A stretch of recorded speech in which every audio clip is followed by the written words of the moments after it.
Bismillahirrahmanirrahim. Assalamualaikum warahmatullahi wabarakatuh.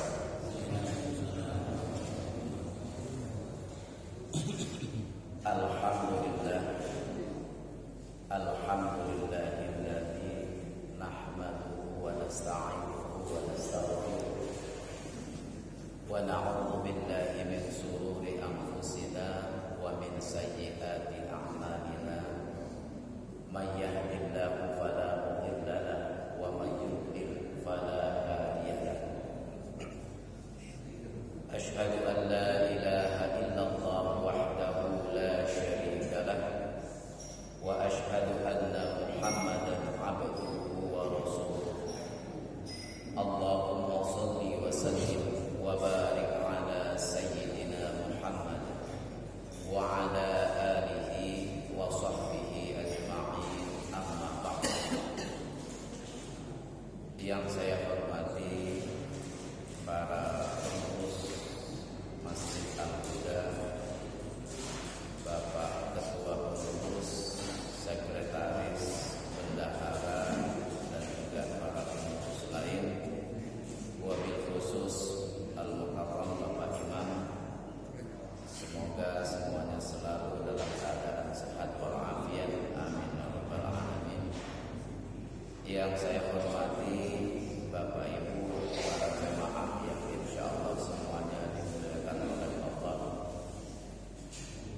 Pertama-tama, marilah senantiasa kita memanjatkan puji serta syukur kehadirat Allah Subhanahu wa taala, alladzi qad a'tana rahmatan wa hidayatan hatta nastati'a an najtami'a fi hadzal makan mubarak, yang mana kita masih diberikan kesehatan, keselamatan, dan terutama keimanan, sehingga kita dapat bersama-sama hadir di rumah Allah ini melaksanakan kewajiban kita sebagai seorang muslim, yakni melaksanakan sholat subuh, dan alhamdulillah dapat kita laksanakan dengan berjamaah. Mudah-mudahan apa yang kita lakukan tercatat sebagai amal ibadah bagi kita semua, amin ya rabbal alamin. Sholawat beriring salam semoga senantiasa tercurah kepada Khatimul Anbiya wal Mursalin, Nabi besar Muhammad sallallahu alaihi wasallam. Allahumma shalli alaihi alladzi qad akhrajan nas minadh dhulumati ilan nur.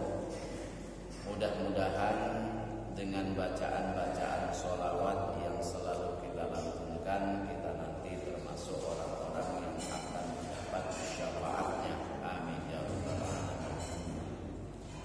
Bapak Ibu para jamaah yang dimuliakan Allah, pada saat ini kita sudah berada di tanggal 20 April. Kalau hijriahnya tanggal 21 Syawal, berarti masih dalam suasana Syawal.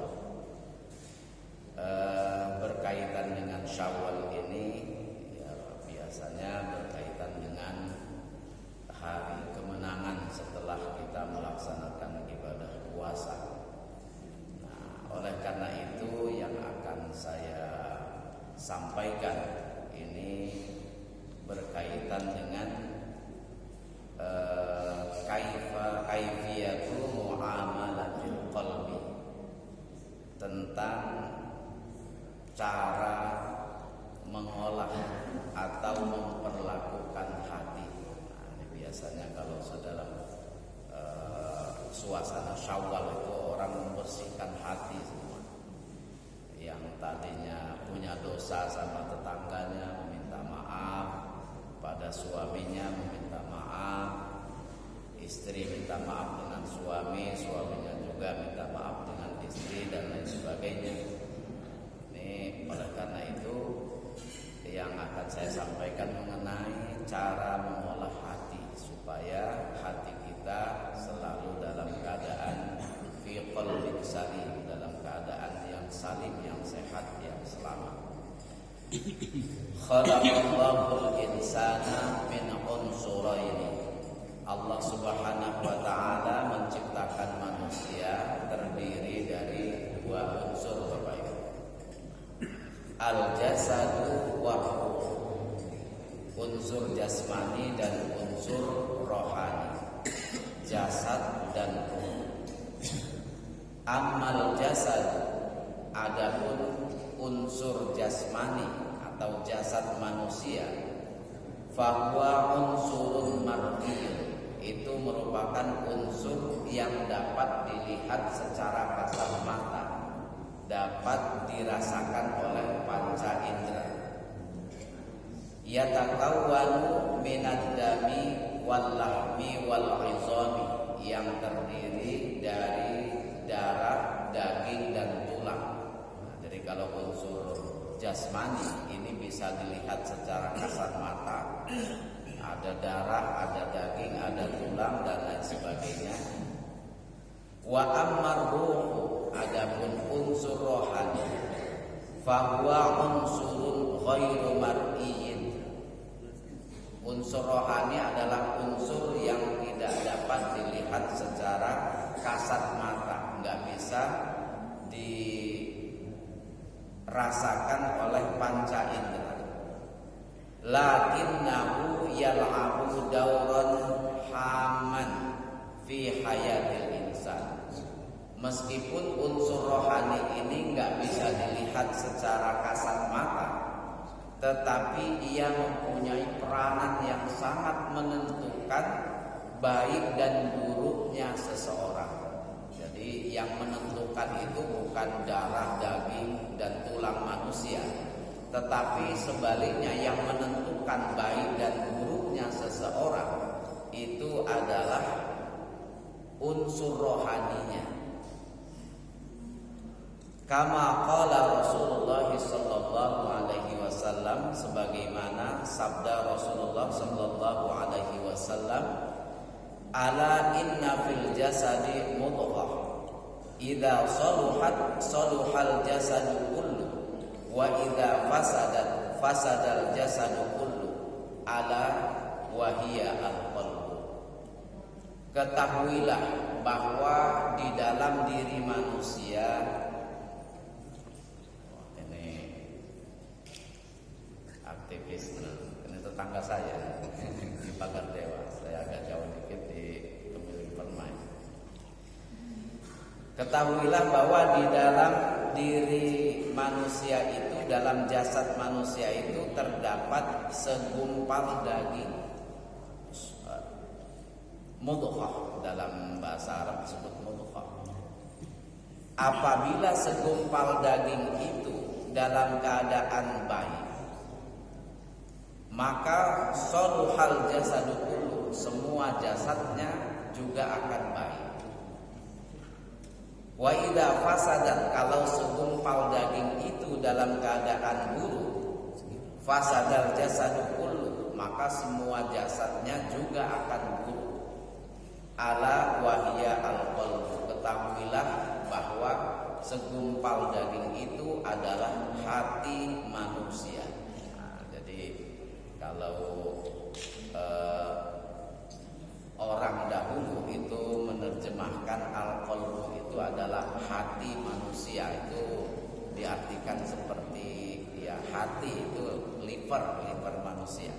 Tapi para ahli medis itu mengatakan yang dimaksud di sini yang menentukan itu bukanlah liver tadi, tetapi jantung manusia. Jadi namanya penerjemahan itu terkadang mengalami perkembangan. Sama ketika kita memaknai faman ya'mal mithqala dzarratin khairan yarah, barang siapa yang melakukan kebaikan meskipun hanya sebesar biji zarrah. Zarrah itu zaman dulu itu diartikan sebesar biji sawi, karena zarrah ini adalah ungkapan yang paling kecil. Kalau yang diketahui waktu itu adalah biji sawi, maka biji sawi. Kemudian berkembang lagi. Zarrah itu diartikan sebagai debu. Berkembang lagi, zarrah itu diartikan atom. Barang siapa yang melakukan kebaikan meskipun hanya sebesar atom, karena itu merupakan yang terkecil. Ternyata atom ada lagi yang lebih kecil lagi, yaitu proton dan neutron. Nah, ini sama dengan al-qalbu tadi. Wa nazran li anna al-qalba wal muhaddadu li salahin aw fasadi af'alil insani fa'alal insani ay yas'alil inayati bi qalbihi.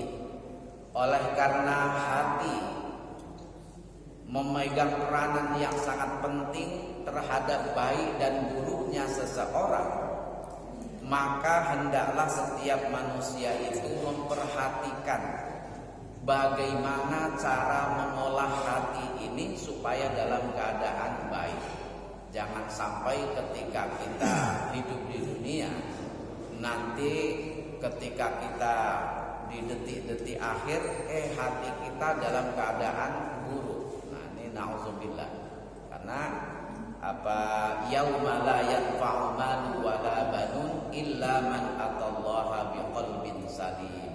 Allah hanya akan menerima hati yang salim nanti, yang selamat, yang sehat. Oleh karena itu jangan sampai salah kita dalam mengelola hati, memperlakukan hati.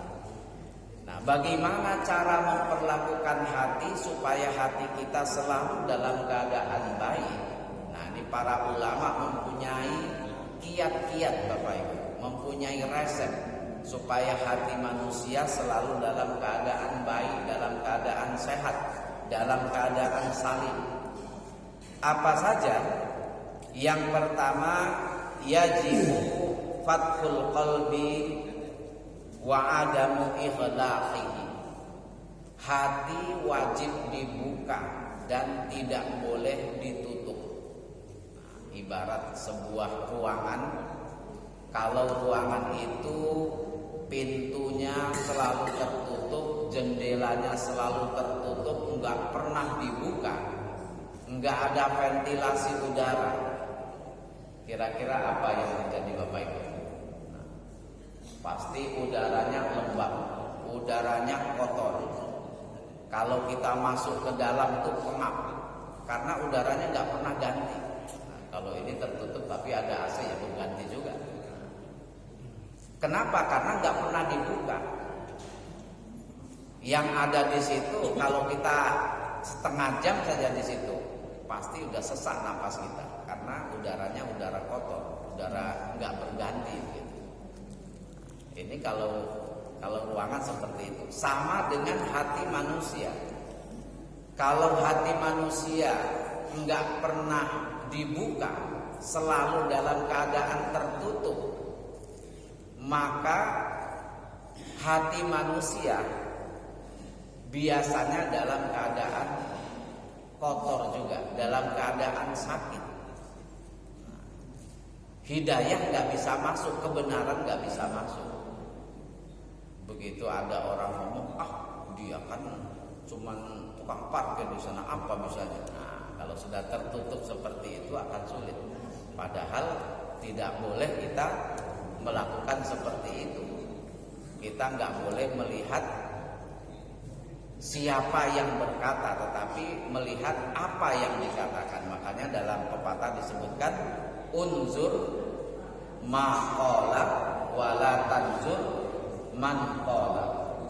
Lihatlah apa yang dikatakan dan jangan engkau melihat siapa yang berkata. Nah, jadi hati harus selalu dibuka. Kalau dibuka maka kebenaran bisa masuk. Nah, ibarat sebuah botol Bapak Ibu. Kalau selalu dalam keadaan tertutup, maka kita nggak bisa mengganti air yang di dalamnya. Kalau mau kita ganti nggak bisa karena tertutup, kecuali tutupnya ini kita buka baru kita ganti. Maka air ini bisa berganti. Sama dengan hati manusia tadi seperti itu. Nah, dalam sejarah masih ingat mungkin Bapak Ibu siapa Umar bin Khattab sebelum masuk Islam, Umar bin Khattab ini adalah seorang yang membenci Rasulullah dan selalu ingin mencelakai Rasulullah. Kalau diberi nasihat, kalau mau disadarkan, dia nggak mau. Dia merasa bahwa dirinya yang paling benar. Nah, tapi ketika ia membuka hatinya, maka kemudian kebenaran itu bisa masuk ke dalam dirinya, sehingga ia kemudian mengikrarkan diri masuk Islam. Yang tadinya mencari Rasul untuk membunuhnya berubah menjadi orang yang selalu melindungi Nabi. Nah, inilah hati harus senantiasa dibuka dan jangan ditutup. Meskipun kebenaran itu datangnya dari orang yang lebih muda dari kita, yang status sosialnya lebih rendah, maka itu tidak boleh diabaikan. Kalau itu kebenaran ya harus diterima. Unzur ma qala wala tanzur man qala. Lihatlah apa yang dikatakan dan jangan engkau melihat siapa yang berkata. Ini yang pertama. Kemudian yang kedua, Bapak Ibu, yajibu tanziful qalbi daiman. Hati harus senantiasa dibersihkan.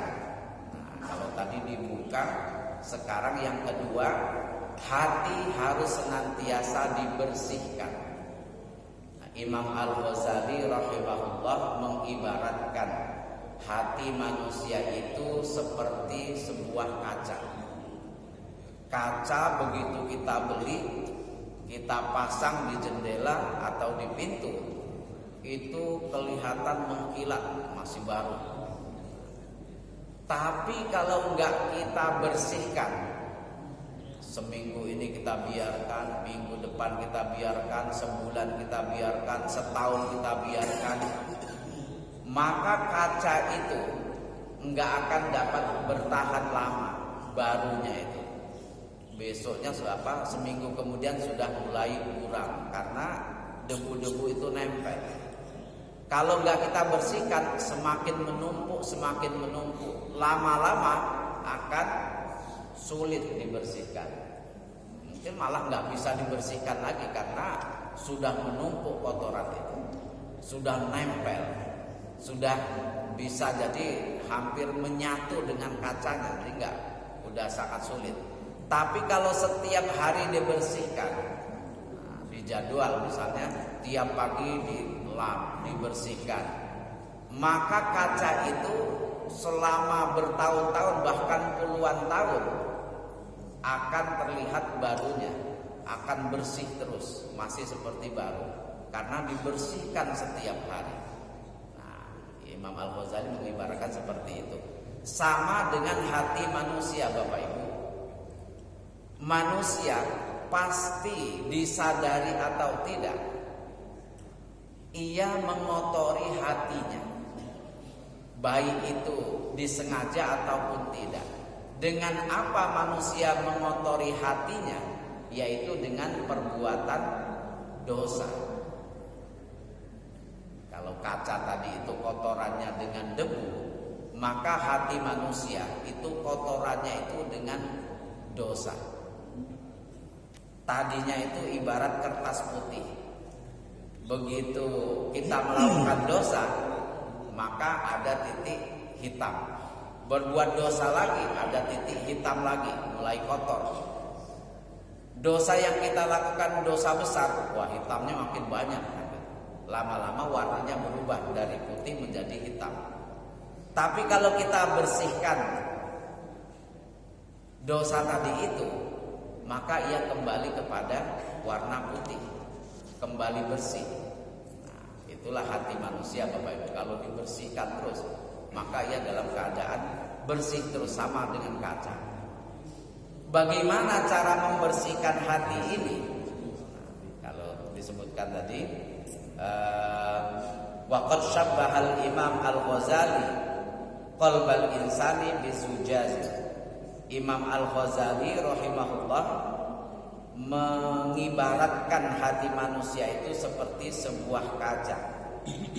Idza lam yatimma tanzifu zujaji bin nizami, kalau enggak dibersihkan secara rutin, fasaufa tatarakama alaihil ausahu wal khubar, maka debu-debu itu akan semakin menempel setiap hari sehingga sulit untuk dibersihkan. Walakin ausahul qalbi laisat khubaron autinan, tetapi kotoran hati itu bukanlah debu atau tanah atau yang lain. Bal hiya as-sifatus sayyi'atu, tetapi kotoran hati itu adalah sifat-sifat yang buruk, dosa-dosa. Sering melakukan ghibah, ngomongin orang lain, itu berarti kita sudah mengotori hati kita. Suuzon kepada orang lain, pasti orang itu ini, pasti orang itu mau ngambil ini, mau mencuri, pasti orang ini nggak benar. Nah, itu sudah suuzon, itu sudah mengotori hati kita. Nah, cara membersihkannya bagaimana? Nah, kalau kaca tadi itu dibersihkan setiap hari dengan air dilap. Kalau membersihkan hati ini adalah dengan beristighfar. Makanya kita setiap habis sholat 5 waktu jangan lupa beristighfar Bapak Ibu. Astaghfirullahalazim alladzi la ilaha illa huwal hayyul qayyum wa atubu ilaih. Nah, kita kan mengulang-ulang istighfar gitu. Bukan berarti saya udah bersih lagi melakukan dosa lagi. Nggak boleh begitu. Itu namanya ngeledek gitu. Jadi istighfar itu menghilangkan dosa-dosa yang memang kadang tidak kita sadari. Kita nggak sadar ngomong sama tetangga kita, ngomong sama kawan kita, tiba-tiba ngomongin orang, kan itu melakukan ghibah seperti itu. Tahu nggak itu kawan kita yang kemarin tuh ternyata nolong sedang. Nah, itu kan meskipun itu benar, kalau benar itu benar dilakukan, itu namanya ghibah. Ngomongin orang yang kalau orang itu dengar dia itu nggak suka. Tapi kalau ternyata perbuatan itu nggak benar, dia nggak mencuri, tapi kita bilang mencuri, maka itu sudah menjurus pada fitnah, bukan lagi ghibah. Nah, itu bagaimana cara menghilangkan yang tadi? Jadi kalau itu adalah dosa-dosa kecil, bisa dihilangkan dengan istighfar. Tapi kalau itu dosa-dosa besar atau al-kabair, misalnya minum-minuman keras gitu kan, mabuk-mabukan, berjudi. Nah, judi sekarang itu lebih canggih lagi. Kalau zaman dulu pakai dadu, nah, ada bulat-bulat 1, ada bulat-bulat 2, ada bulat-bulat 3 sampai 6. Nah, itu dadu itu. Nah, sekarang sudah semakin canggih lagi, ada judi online.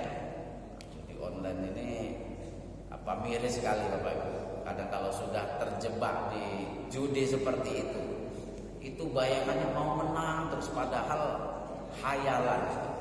Itu sudah disetting sama bandarnya itu, sama operatornya. Kita menang sekali, kalah 10 kali. Menangnya juga nggak banyak, karena udah disetting. Main game Bapak Ibu di komputer, kalau yang sudah itu pasti disetting, kita itu pasti kalah itu lah. Nah, itu uang habis, ini habis, nah, itu bahaya seperti itu. Nah, kalau itu dosa-dosa besar, maka menghilangkannya dengan apa? Dengan bertaubat. Nah, bukan nggak bisa hanya dengan beristighfar, tapi harus dengan bertaubat.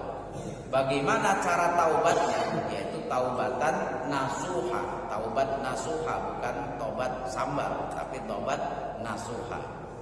Kriterianya apa? Taubatan nasuha itu kriterianya yang pertama menyesal. Ya Allah, saya menyesal sudah minum minuman keras. Saya itu niatnya sebenarnya ingin mencoba, udah nggak mau lagi. Itu menyesal pertama. Yang kedua, berjanji tidak akan mengulangi, bertekad tidak akan mengulangi. Pokoknya saya nggak mau lagi lah minum minuman keras. Kalau dia masih punya niat, nanti satu saat diajak lagi mau, itu bukan taubat namanya. Yang ketiga, mengganti perbuatan buruk tadi itu dengan perbuatan yang baik. Karena ngerasa sudah melakukan perbuatan dosa tadi itu, maka saya akan mengganti. Saya akan bersedekah kepada fakir miskin tetangga saya, ada anak yatim, saya akan menyantuni dia selama sebulan ini misalnya. Itu mengganti perbuatan buruk dengan perbuatan yang baik. Nah, itu kalau dosa besar. Kalau dosa kecil maka bisa dengan istighfar.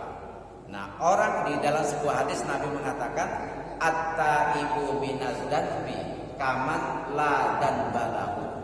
Orang yang bertaubat dari perbuatan dosa, maka ia seperti orang yang tidak berdosa. Jadi ibarat kertas tadi itu terhapus karena sudah dibersihkan. Ibarat kaca yang tadinya banyak debu, kemudian dilap, dihapus, jadi baru lagi. Sama dengan hati manusia yang tadinya ada dosa, setelah bertaubat, beristighfar, jadi bersih lagi. Tapi bukan berarti kemudian dikotori lagi, ya nanti kotor lagi. Maka oleh karena itu kita harus senantiasa beristighfar. Kemudian yang ketiga, ini dua lagi nih Bapak Ibu, nggak banyak-banyak. Bagaimana cara mengelola hati ini?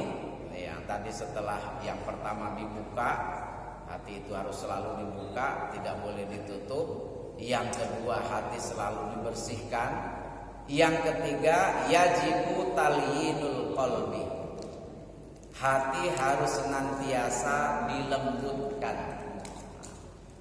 Raqatul qalbi amrun fi ghayatil ahamiyati.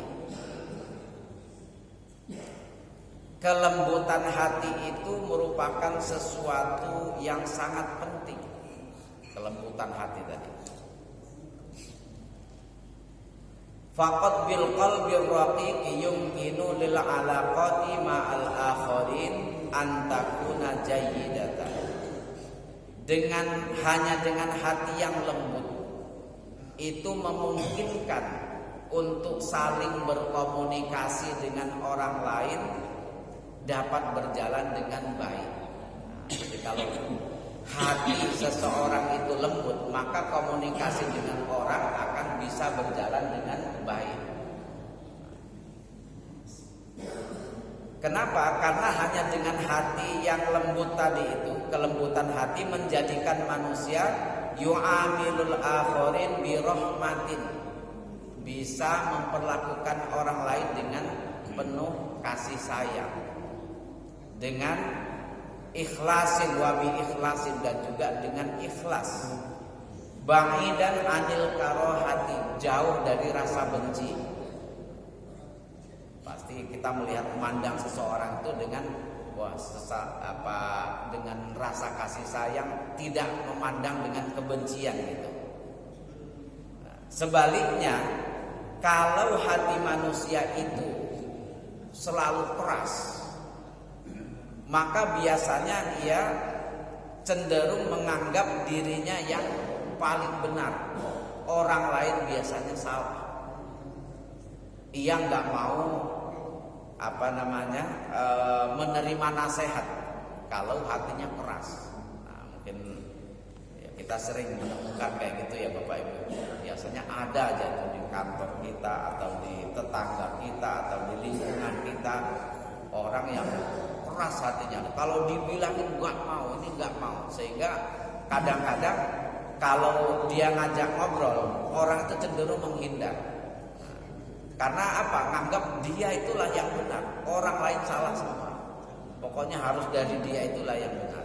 Nah, apa kata dia, apa yang dalam hati dia itulah yang benar. Itu namanya orang keras hati. Dia nggak menerima orang lain. Nah, kalau udah begitu udah sulit. Nah, karena dia cenderung meremehkan orang lain. Nah, dalam hal ini maka hati harus selalu senantiasa dilembutkan. Jangan dibiarkan hati keras seperti itu. Nah, ibu-ibu kalau kira-kira menemukan seperti itu siapa ya harus bagaimana cara supaya melembutkan hati suaminya, hati tetangganya, kawannya dan lain sebagainya. Nah, ini ada sebuah hadis Bapak Ibu. Wa qad warada fil hadis, dalam hadis dijelaskan, man wajada fi qalbihi qaswatan falyuksir minas shadaqah. Barang siapa yang dalam hatinya merasa ia itu keras hati. Kalau merasa, oh saya termasuk yang keras hati kayaknya ini, maka cara melembutkannya adalah falyuksir minas shadaqah. Maka hendaklah memperbanyak sedekah. Nah, kita kalau misalnya bersedekah Bapak Ibu pada anak-anak yatim, biasanya anak, apalagi yatim piatu ya, orang tuanya meninggal dua-duanya, dia mau ke siapa, dia itu mau meminta perlindungan kan gitu. Nah, biasanya paling sama anaknya yang paling tua. Itu juga kalau sudah dewasa. Itu juga kalau dia ngeh sama adik-adiknya. Yang jelas biasanya kekurangan. Nah, pada saat itulah kita memberi sedekah. Ketika kita memberi sedekah kepada anak yatim yang kekurangan, yang bajunya compang-camping dan lain sebagainya, pasti kita itu ikut merasakan bagaimana susahnya orang ini, bagaimana sulitnya orang ini. Nah, jangankan anak yatim Bapak Ibu, saya kalau pas ngajar di kampus itu, bimbingan skripsi, kadang-kadang sesekali ini anak ini sudah 6 bulan nggak selesai skripsinya, nggak datang-datang. Kenapa? Ini kadang datang, habis itu ngilang terus. Ada apa ini? Nah, kalau yang dosen yang ini langsung marah-marah, tuh kamu itu gimana? Nggak datang-datang, DO nanti. Nah, kalau yang dosen yang bijaksana biasanya ditanya dulu, ada apa? Kok nggak datang-datang?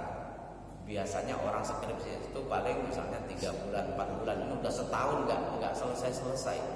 Ada yang sudah kemarin tuh sudah mau DO Bapak Ibu, sudah semester 16 terakhir gitu. Nah, kenapa kok seperti itu? Ternyata ada problem di keluarganya. Orang tuanya meninggal sehingga dia harus ini nyari sendiri, harus ini sendiri. Kalau seperti itu kan kita nggak tega Bapak Ibu. Jadi ya nggak bisa kita samakan dengan orang yang lain gitu. Oh seperti itu. Kapan meninggalnya gini? Kenapa meninggal? Karena sakit, karena ini segala macam. Nah itu kita harus ini. Atau latar belakang keluarganya, orang tua saya orang yang nggak punya, saya itu nyari sendiri. Ada yang model seperti itu. Nyarinya bagaimana? Saya nyetrika di tempat orang. Kalau ada orang nyuruh nyetrika, kita setrika. Kalau ada orang nyuruh bersihkan ini, kita ini. Nah, itu ada juga yang seperti itu. Nah, itu maka jangan kita kemudian itu problem kamu, itu masalahmu ini. Ya kalau seperti itu repot kita. Harus kita pahami begitu. Ya sudah, kalau begitu ini saja. Kamu perbaiki yang ini. Kalau bisa seminggu ini selesai biar kamu cepat selesai. Kalau sudah cepat selesai nanti bisa nyari kerja dan lain sebagainya gitu. Nah, kan enak kalau seperti itu. Maka disebutkan dalam sebuah hadis, man wajada fi qalbihi qaswatan falyusir minas shadaqah. Kalau merasa hatinya itu keras, maka hendaklah ia banyak bersedekah. Yang terakhir Bapak Ibu, yajibu al-hifazu ala sihhatil qalbi. Hati wajib senantiasa disehatkan, harus selalu disehatkan.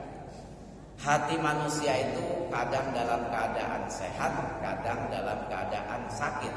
Maka disebutkan fi qulubihim marad. Dalam hati mereka itu ada penyakit, jadi kadang-kadang sakit, kadang-kadang sehat. Kalau kita dalam keadaan sakit, misalnya lagi demam, lagi sakit malaria misalnya, kalau di Bengkulu kan sering sakit malaria. Konon kabarnya kalau belum sakit malaria berarti masih belum sah gitu. Tapi saya pernah sakit malaria, jadi berarti udah sah Bapak Ibu. Nah itu ketika kita sakit, makanan yang biasanya kita doyan itu pasti terasa hambar, terasa nggak enak. Kalau dimakan, pahit, ini. Apalagi waktu kena COVID kemarin itu, apa yang kita makan tuh rasanya membasah. Baru dengar istri saya buat jus kurma itu, sudah apa itu lagi mau dibuat apa itu, udah anti saja gitu ini. Pasti ini makan mau dikasih suruh kita makan, udah benci aja kalau kita sakit. Sama dengan demikian kalau hati kita dalam keadaan sakit, maka makanan yang kita makan, makanan rohani, akan membuat kita lebih parah gitu, sakitnya. Lagi emosi ini, kemudian ada orang nasihat, kamu gampang aja ngomong kayak gitu, tambah marah dia kan, biasanya seperti itu kalau hati itu sedang sakit. Nah, makanya hati harus senantiasa disehatkan. Dengan cara apa hati supaya sehat? Sehatnya hati itu supaya terjaga kesehatannya harus dijaga melalui ibadah-ibadah. Nah, jadi kalau tadi hati kita sudah dibuka, kemudian sudah dibersihkan, sudah bersih kan, tapi kalau nggak dijaga nanti dalam keadaan sakit. Menjaga hati itu dengan apa? Dengan ibadah. Nah, soal ibadah-ibadah yang kalau yang wajib itu pasti jangan sampai ketinggalan, sholat 5 waktu, puasa. Samping itu juga ibadah-ibadah yang sunnah, sholat rawatib, sholat tahajud, sholat hajat, sholat istikharah kalau ada pilihan-pilihan. Nah itu. Kemudian baca Quran, jangan sampai kita lebih banyak mendengarkan musik daripada membaca Al-Quran. Nah, makanya kalau di mobil saya itu ada tape-nya, tapi jarang pakai. Kadang-kadang kalau sudah ini nanti pengen ngapal-ngapal lagu-lagu, buat apa? Sudah seusia kayak gini mau nyanyi-nyanyi, ya mendingan ngapal-ngapal ini aja, surat-surat yang kita hafal gitu kan. Nah, misalnya ya perjalanan dari rumah ke kampus itu kadang-kadang ngapal-ngapal Bismillahirrahmanirrahim, wattaba'u ma tatlu syayatin ala mulki Sulaiman wa ma kafara Sulaiman walakinna syayatin kafaru yu'allimuna an-nasa sihra wa ma yu'allimani min ahadin hatta yaqula, dan seterusnya. Nah itu kan nggak terasa sudah 1 ini setengah jus, sudah ini 1/4 jus. Nah itu kadang-kadang seperti itu. Nah ini cara menyehatkan hati itu adalah dengan beribadah. Nah ini kalau kita jarang beribadah, maka berarti hati kita dalam keadaan yang tidak sehat. Ya meskipun ibadah ini membentengi diri kita dari hal-hal yang negatif. Nah inilah Bapak Ibu, mudah-mudahan kita semua termasuk orang-orang yang senantiasa dapat mengolah hati kita dengan baik, sehingga ketika kita nanti menghadap kepada Allah biqalbin salim, dengan hati yang salim, yang sehat, yang selamat. Nah mudah-mudahan ada manfaatnya. Ini ada tanya jawab. Kalau ada yang ini Bapak Ibu, kalau pas ya ini banyak undangan, biasanya habis Lebaran ini banyak yang nikah. Saya juga nanti ada undangan. Saya kira ini ya Bapak Ibu ya, mudah-mudahan apa yang kita pelajari dan kita kaji